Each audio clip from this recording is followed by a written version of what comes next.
I was very young when the war started, so my memories of those early days are hazy and fragmented, like pieces of a dream I can't quite piece together.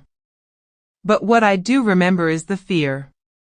It was everywhere, thick in the air, in the voices of the grown-ups around us, and in the way everyone seemed to be constantly watching, listening, and waiting for the next terrible thing to happen.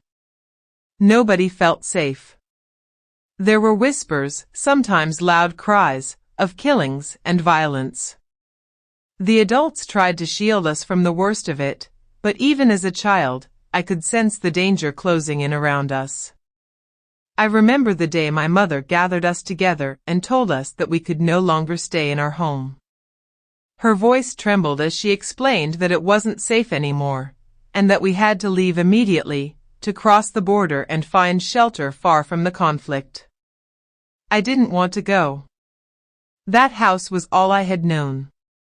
The idea of leaving everything behind, our home, our friends, my school, was terrifying.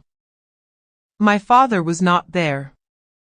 I don't remember why or where he was exactly, only that he was not with us. My mother was pregnant at the time, her belly swollen with the promise of a new life, and yet she carried the burden of protecting 4 young daughters all on her own. I was too small to help, too scared to understand, but I remember the look in her eyes, one of deep fear, yes, but also fierce determination. She would do anything to keep us safe. My aunt joined us for the journey, and I know now that this decision probably saved us. There were many terrifying stories about what happened at the border. People went missing. Some were turned away. Others were never seen again. Only a limited number of people were allowed to cross into Macedonia each day, and no one knew what happened to those who didn't make it through. We were all scared, but my mother insisted that we had no choice.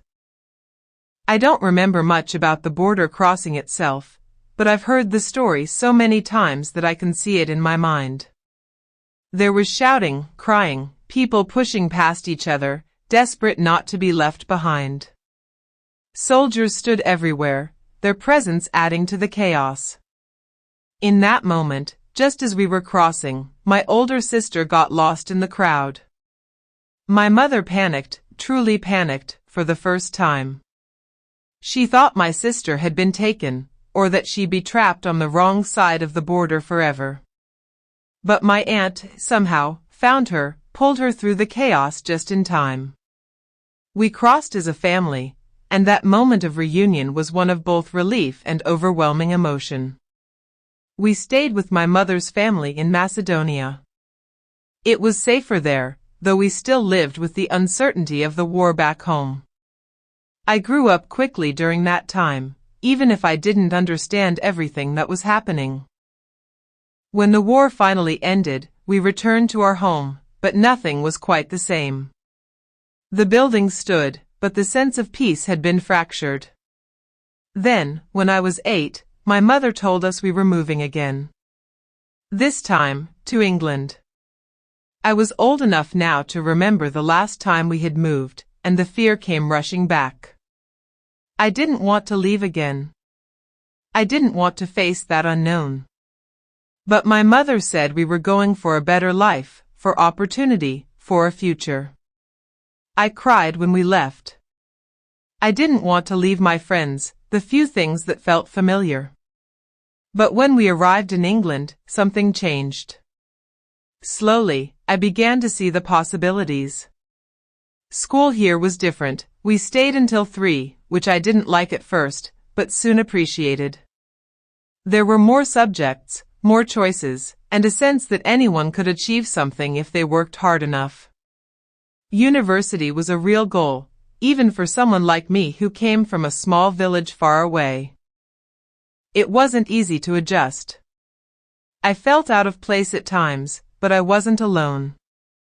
My school was full of children from all over the world, Somalia, Bangladesh, Poland, Portugal, the Philippines, and many other countries.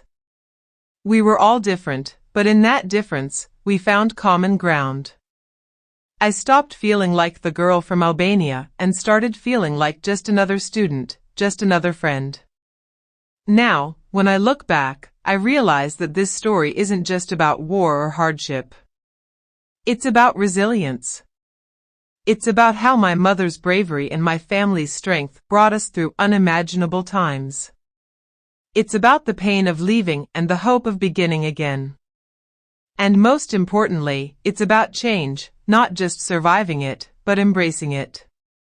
I call my story Hard Times, but it is just as much about new beginnings and unseen possibilities. It's a reminder that even when life is uncertain and full of fear, there is always a path forward. I am excited about the future. I want to go to university, to have a career, to make my mother proud. I live in a place full of diversity, of dreams, of opportunity. I've seen that good things can grow even from the hardest times, and I'm learning every day how to nurture them. If you like the story, then like this video, and hit the bell icon and subscribe our channel for more stories to listen. Thanks a lot.